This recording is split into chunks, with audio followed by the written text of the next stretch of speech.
Brodes Media.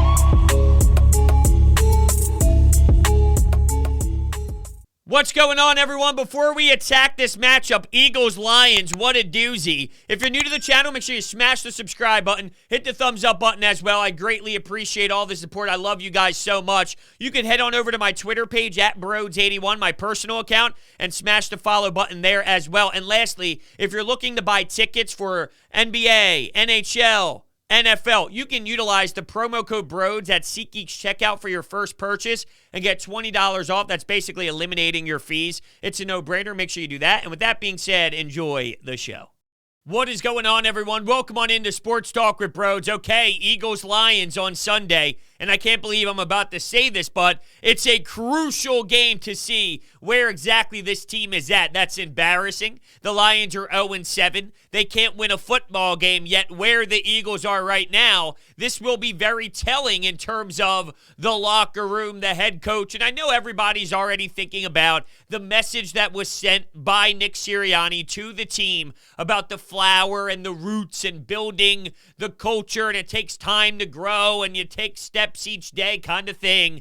But here's my problem with it, right? It's not really about the flower. It's about how you treat professional athletes, which was something that we questioned with rock, paper, scissors and all the goofiness that we witnessed early on in training camp. This is not how you act when you are coaching professional, high-paid athletes. It's just very childish, and at some point the message does not hit anymore because you elbow the guy next to you on each side of the locker, and you go, dude, what in the world is this? Now, I heard Ruben Frank of NBC Sports Philadelphia talk to Dave Zungaro about the fact that he heard Avonte Maddox because, look, a few players were brought to the media over the week, and they can't choose exactly who they're going to ask questions to. So the team brings out certain players, and they were talking to TJ Edwards, Avonte Maddox, and players of that caliber. It wasn't the top dogs, the most prized veterans, Lane Johnson, etc.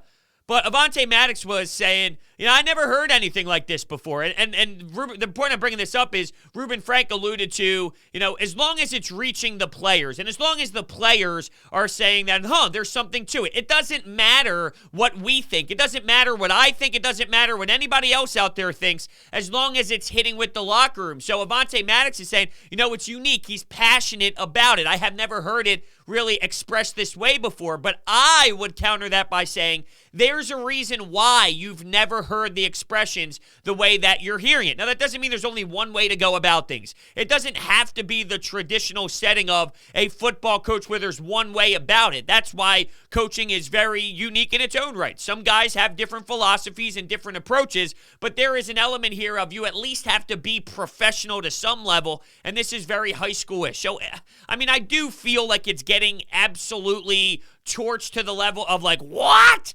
right? And at times that was my reaction because it was hard to comprehend. But at the same time, it's less about exactly the flower and the roots, and it's more just how you treat professionals. And it's bizarre because he has coached in the National Football League, not as the head coach, which is a different type of beast, but he's been around the setting, though. He's been an offensive coordinator. I guess, to be fair, though, if I'm objectively looking at this, his tendencies and his vibe and his personality screams assistant coach. It screams offensive coordinator. It doesn't scream the main guy who puts his foot down. And I think you can get away with this type of lifestyle and this type of statement and this type of energy if you are the assistant coach or the offensive coordinator, depending on the sport we're talking about. It'll be interesting, though, because this game is going to absolutely 1,000% tell us where exactly they're at. Now, Miles Sanders, I'm recording this before I see the Friday injury report, but we do know that Miles Sanders is on the IR, and I'm doing that because it doesn't really matter, right? There's nothing that's going to change my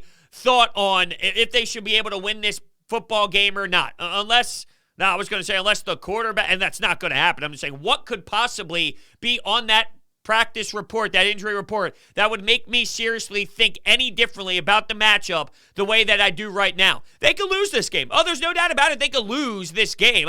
They should win. They should come out victorious, but they could lose considering the way that they have played. And last week, the Rams, they battled it very hard or the Lions battled very hard against the Rams and they were battling as much as possible. It seems like they're fighting at a different rate right now, even though 2-5 is the Eagles' record, 0-7 is the Lions' record. They're not very good, but I'll tell you an area that they could win when they obliterate the defensive scheme of Jonathan Gannon. I have some numbers for you, okay? Jared Goff, 66.1% completion percentage. He likes to dunk the ball off. That's what he does, mostly because they don't really have many weapons and they don't have playmakers, so that's the only thing that they're really capable of doing. Derek Carr, let's just put it in perspective of other quarterbacks that have already worked through Jonathan Gannon's defense. Derek Carr, 67.7% completion percentage. Mahomes, 67.5%. Brady, 67%. So Jared Goff is about 1% off of these completion percentages. What happens when you go with the mentality of, go ahead, go downfield 80 yards on us in 10 or 12 plays. Let's see if you make a mistake or not. And they might because the Lions are not good. That does not really defend the idea and the concept of this scheme against majority of the teams. It might work against the shittiest of the shitty. It may not, though. I mean, we can easily see someone like Swift and Hawkinson go off, and here's why. Brady and Carr completed 34 of 37 when it comes to targeting their own running backs and tight ends.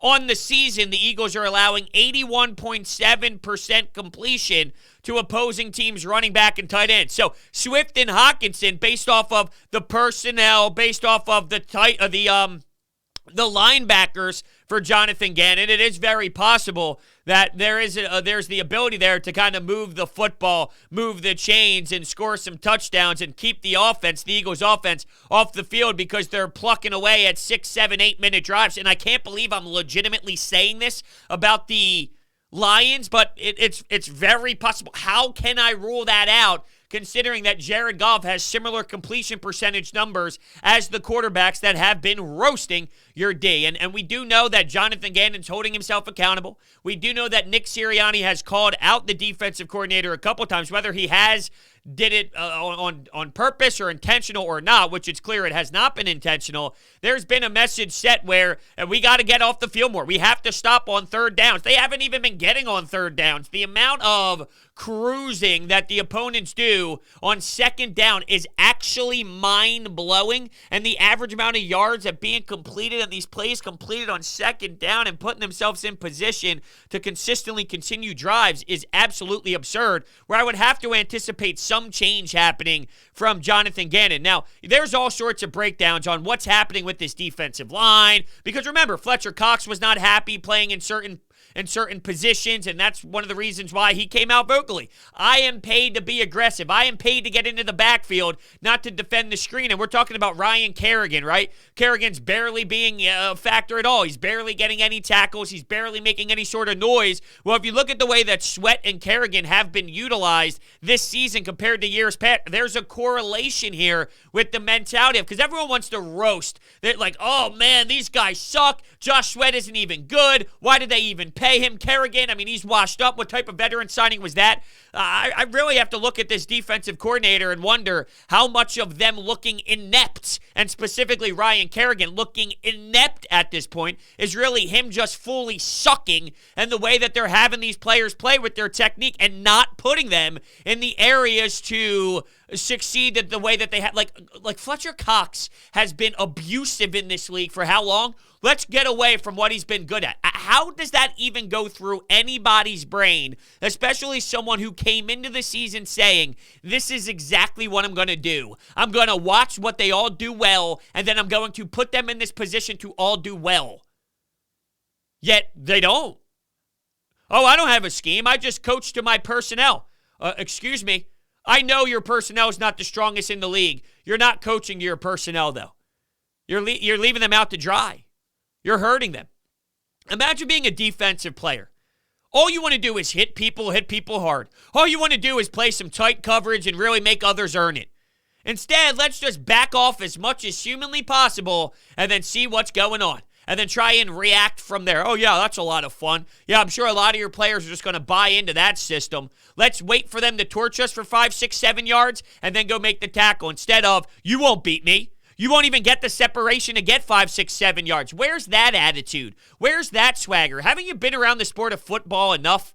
Like, I understand you don't want to get beat over the top. That's fine. I mean, if you tell me as a defensive coordinator, my job is to not get beat over the top and get hit with explosive plays, that's fine. I'm okay with that mentality. I understand it. It's a passing league, right? These guys can throw it by you and absolutely run up the score by doing it. But at the same time, you can't just allow them to beat you the other way. You have to find the perfect mix of making sure they can't run down your throat, making sure they can't establish any sort of run or gain 7 yards in the passing game underneath every single damn snap. Because at the end of the day, getting 80 yards for a touchdown is getting 80 yards for a touchdown. If it happens in 1 play or 12 plays, you're still down 7-0. And quite frankly, it took so much time off the clock that you're not even giving your offense an opportunity to get out there either. So it could be just as damaging. You have to factor everything in. Here's something to definitely monitor as we continue this matchup, right? And it's kind of funny to bring up, but it's a crucial part of what the Lions did last week. Special teams, watch out for fake punts and trick plays, and I think that's an area that you have to be engaged fully, I would imagine. And every time I said I would imagine so far this season, it's been the complete opposite. So do not be surprised if you see a fake punt involved for a first down for the Lions. Or maybe, like, I wonder how much is going to be in here where they know, Clay, for example, knows that they have to keep themselves aware where they try and get too cute and too fancy in their own right. Maybe it works for them. Maybe they try and counter the Lions with their own magic, with their own power there and throw something in that's unique in their own way with their own personnel. But I could also see that backfiring where they try and get cute and fancy on their own side of the 50. Let's say it's at the 35. And instead of punting on 4th and 2, they try and throw some trickery in there, which gives Jared Goff the ball at the 35-yard line with only a handful of yards to go until you get into the red zone, and then from there they pounce or something along that nature. I wouldn't be surprised because this coaching staff is not very smart. You know, one of the things we always do is target the opposing team's weaknesses, right? This is one of those weeks where you don't have to be like, well, in the secondary, they're banged up, and you can target the run game because they're bad. Like, it's just that simple. They are a bad football team. The Eagles are too, but the Lions, they're all bad. Establish what you want to run. What is your identity as an offense? Well, we don't know. Most teams don't know, said Nick Sirianni. Wrong answer there, Nick. Most teams do know. It's a flaw on you as the head coach for not knowing, but it's not so much about, okay, what do they have? They don't have anything. They're not good. They are not good. So run your offense, Nick. We have to give him credit. That first drive last week was great. Under center, run the ball. Well, it started with a pass that was dropped. After that, though, under center, run the ball, play action, Dallas Goedert. It got you right down the field with ease. That's the easy part, though, right? That's simple, basic football coaching 101. What happens then when you have to think on your toes? This guy's a complete mess. Whether it's accepting the penalty, whether it's, what was the other one? Using the timeout right before the Raiders scored. I mean, there's a lot of bonkers nonsense that happens with this fool with the highlighters on the sideline. There needs to be something where you just establish yourself. Do what you did in that first drive and stick with it. Why, when it's 7-7, is it automatically, which is a tie game, by the way, you're not down 3 scores. It's a tie game. Why do you just get away from what worked? Establish some sort of thought process with your offense. It worked against the Atlanta Falcons. Whatever you did to separate, or not to separate, but separate the ball throughout everybody, and you target a lot of your different receivers. You get everybody involved. It worked against the Atlanta Falcons. Let's see if you can do something against the Lions. I wouldn't be surprised if they lose it. They could lose this game. I'm going to pick the Eagles to win because, some organizations are just lower than low, and the Lions seem to be that one. But with the way the Eagles are playing, I cannot rule it out of the equation for this squad to fall flat on their face. And it would be a true, serious learning curve, which is what we all wanted to know. It's not a learning curve. It's just a learning moment for us as fans. Learning curve means, the coaches learn a lot from this and they needed this hiccup to grow as a coach. No, that's not what I'm trying to say. I'm trying to say this would be a learning moment for us fans to recognize that this coach is lost. This team has lost the locker. You don't lose the Lions if you're fully engaged, right? They know how much emphasis has to be on the strong details and the fundamentals of doing the right things to go compete and win this game. Defensive line should get pressure. Offensive line should hold up Jalen Hurts. And I know, like, hey, we got to establish the run game. That's something that we've been stressing for so many damn games now. With Jordan Howard going to get some more snaps with the first team, getting prepared, do they think because we have a tougher back to run it more and use Gainwell in the passing game? And I don't know. I mean, Jordan Howard, how much of the passing game can he do? I remember at times we were like, oh, he's not that great at it. And then they used him a couple times in it. And you're like, oh, a little eyebrow raise over the years with Doug Peterson. Is it something they try and implement? Is it something they're forced to kind of play with? It's a new shiny toy, the new tiny, the tiny new toy theory. Shiny. Let's use it. We'll see. We'll see. I wonder how Jordan Mailata is going to hold up because he got annihilated last week. Now, big difference in terms of who they're going up against. You don't have the Max Crosbys of the world or the Ngakwe's of the world to just roast you each and every possession. But he was brutal, and there's definitely some legitimacy to the injury factor that's hanging around with his knee and flip-flopping sides, of course. But this is just crazy. It's wild that we're sitting here today discussing the Detroit Lions as if I'm scared. Because I am. I'm scared that they look the same way. 3 and out, can't move the ball, can't score. The offense is stale. The offense is stagnant. I mean, you can't have that happen against an 0-7 football team. And I wonder, like, let's say hypothetically, right? And I don't think this is going to be the case, so I'm just playing a hypothetical game.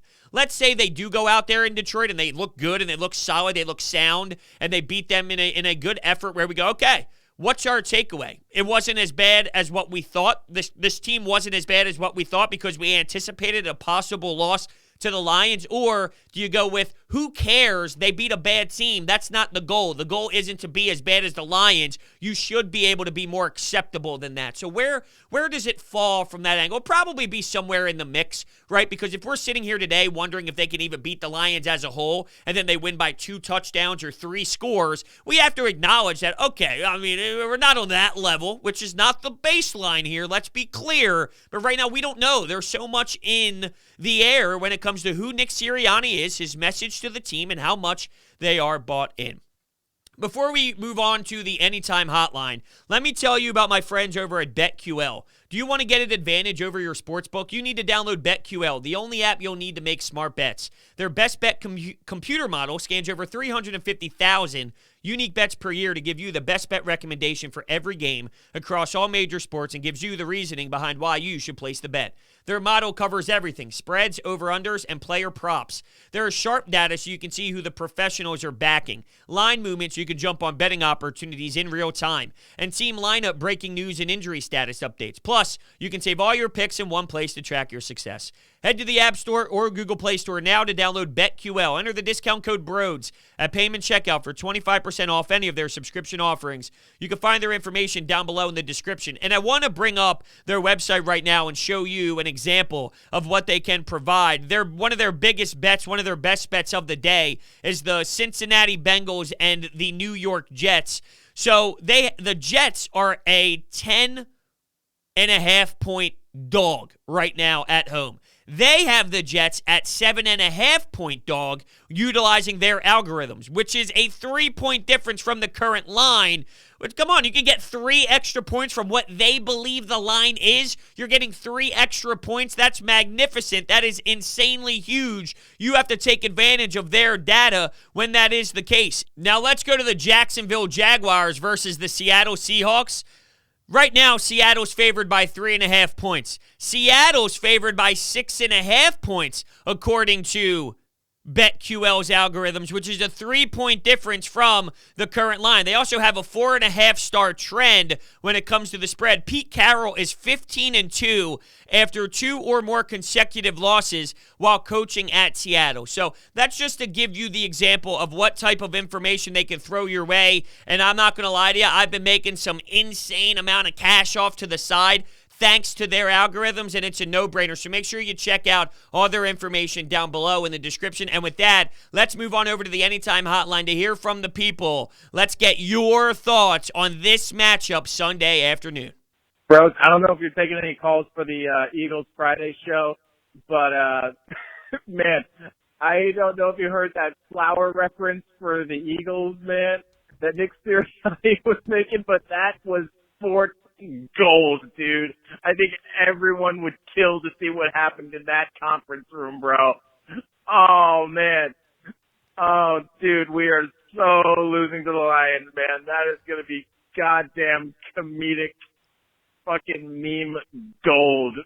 No, you don't have to do us like that with all that. Now, obviously, that seemed, at least, as you mentioned, first off, we take calls every football Friday. We take calls all the time. So you out there listening can call in at 856-442-9805 and leave your reaction at any point. But that seemed very in the moment of what Nick Sirianni just said kind of thing. And I thought that was the natural reaction to everybody. And I thought that it was a little bit bonkers there as well. But ultimately, it just tells me more about just the way he's going about it. Like, you got to understand that these guys are pros, all right? These guys are a different type of beast where they know they don't need you to lay it out on display with how watering roots works and how that is the same in a metaphor with how a football team grows over a period of time, right? That doesn't need to be that selling point. Go out there and work your ass off. Go out there and show these fellas that you have a grasp on how you want to run your offense and how you want to move forward as a football team. You don't need to show them that water means growth.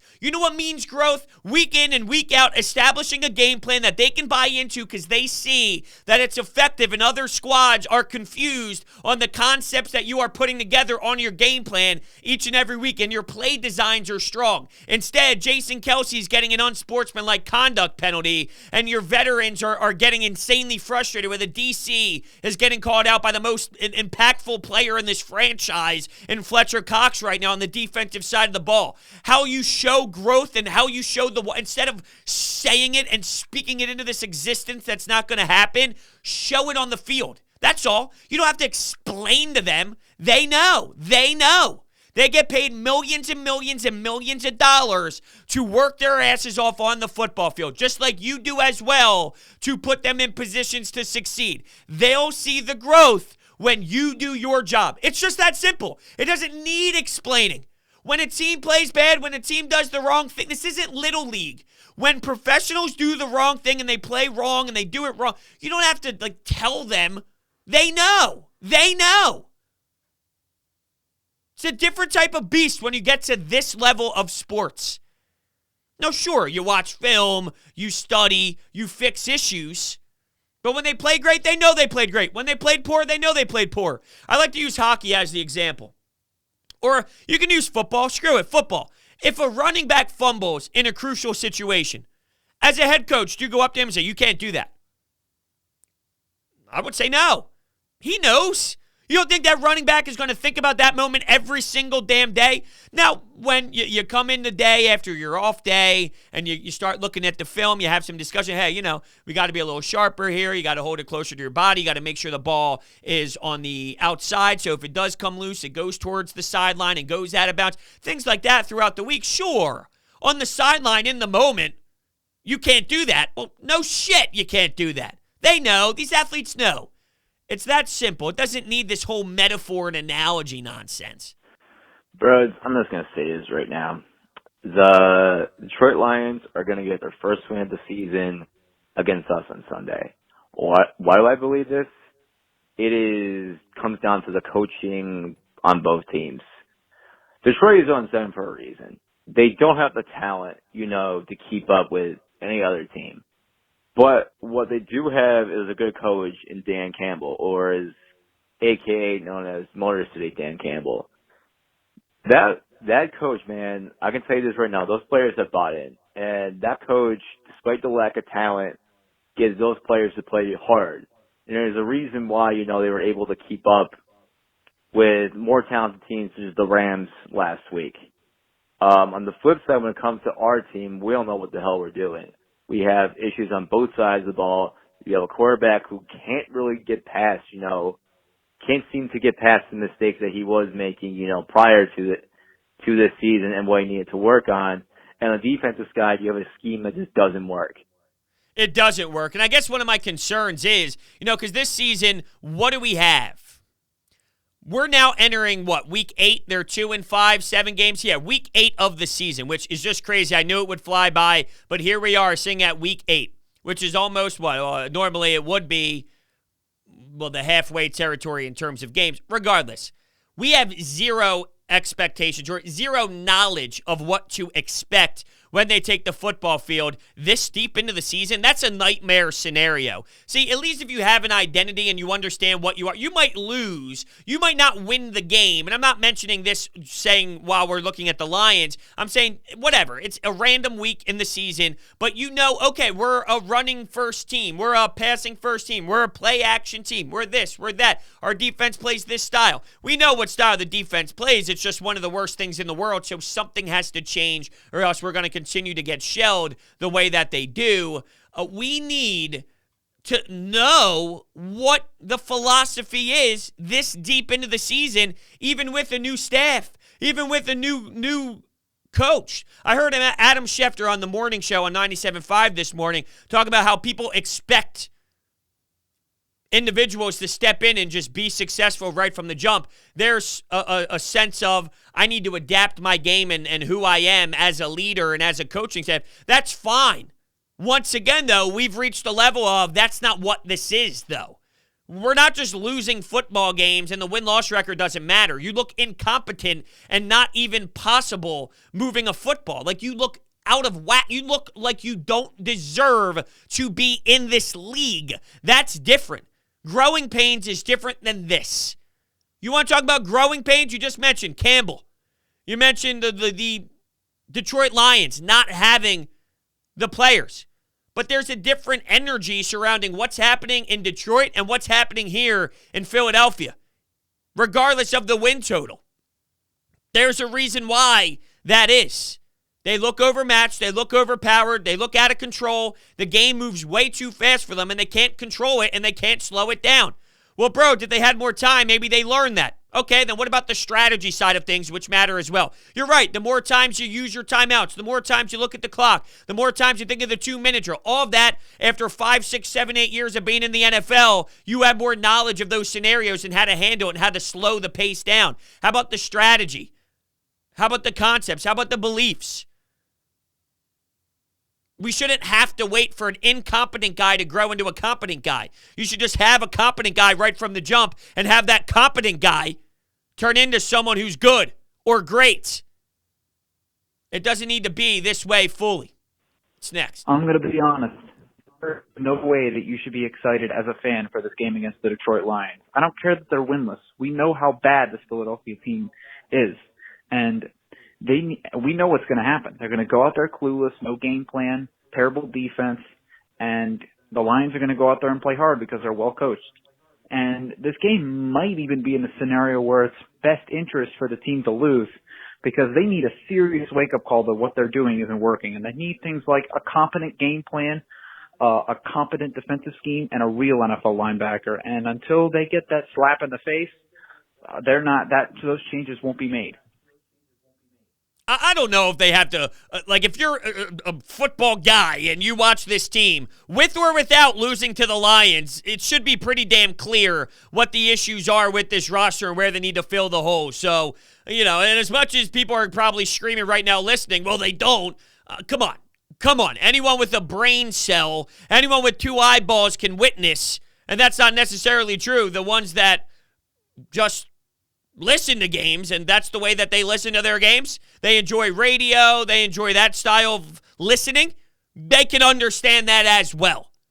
So, no, it doesn't need to be this lost to tell them they need a linebacker. It should already be well documented that they need a linebacker. When they study the league, they see what's successful, and they recognize how much assets and how much compensation they pour in to the linebacker position. It seems the consensus here is fans want their team to lose against the Lions. I don't want them to lose. I don't want them to be an utter disaster. I don't want them to be piss poor. But Brodes, the draft picks, it's gonna lie the way that it does. It'll lie the way that it does. They're not tanking and losing on purpose. They're going to lose plenty of games by default because they absolutely suck as it is. I want them to win. I don't want them to lose. That's a foolish way of thinking week 8. Week 17 is totally different when there's clear difference on, okay, this is what we're going to get based off of if we lose or win, and this is irrelevant to who we are this season. But with the stretch of the Jets and the Giants and Washington to close out the season before that useless Dallas game, and you have the Lions this week, and you have the Broncos as well coming up here. Like, I want them to win. I want them to win. It would be silly to just root against them because you hate them. I want them to win. I want to see competence. I don't know if I'll get it. I want to see it, though. First off, my sympathies go out toward Kenny Albert and Jonathan Vilma, who are forced to cover this Eagle game for Fox, getting an Eagles assignment for the second week in a row. That's cruel and inhumane punishment for me. As for the game, look, I guess I'll take the Eagles, but at the end of the day, does it really matter? Does anybody really care? The only intrigue is, does the mustache era begin either Sunday or the following week? My prediction is this. If Jalen Hurts struggles even in the slightest on Sunday, Minshew will be under center against the Chargers at the Link. What other reason is there for a fan to attend that game other than the sporadic fire Howie chants and putting the paper bags over your head? At least Minshew would create a little bit of a buzz. A little bit of a buzz. I apologize. I guess I kind of cut that off there real quickly. At least that's what I'm going to finish this sentence with. Regardless, I think we understand the message there that you're trying to portray. And I guess for me, I don't care to see Gardner Minshew. I would keep playing Jalen Hurts over and over and over again at this point. Maybe week 13, 14, 15, 16, I would feel differently. But as of right now, I'm sitting in a scenario where I'm cool with Jalen Hurts for the rest of the way just to kind of see, him play out there. Gardner Minshew does nothing for me. At the end of the day, neither of them do anything for me because both of them are not the future of this franchise. And I know Gardner Minshew has a year left and he will be in this organization. So maybe just to keep him fresh and give him an opportunity to throw the football around and get under center and play. But ultimately, neither of these guys are what I'm looking for long term. And going back to that Adam Schefter report or that conversation, that interview on 97.5 The Fanatic this morning, he brought up with the assets that you have in the first round draft picks and some of them possibly being extremely high within the top 10, you do your work on Aaron Rodgers, Russell Wilson, and Deshaun Watson before you kind of go in another direction there. And maybe that's something that is down the road and something that they actually think about is finding that future quarterback.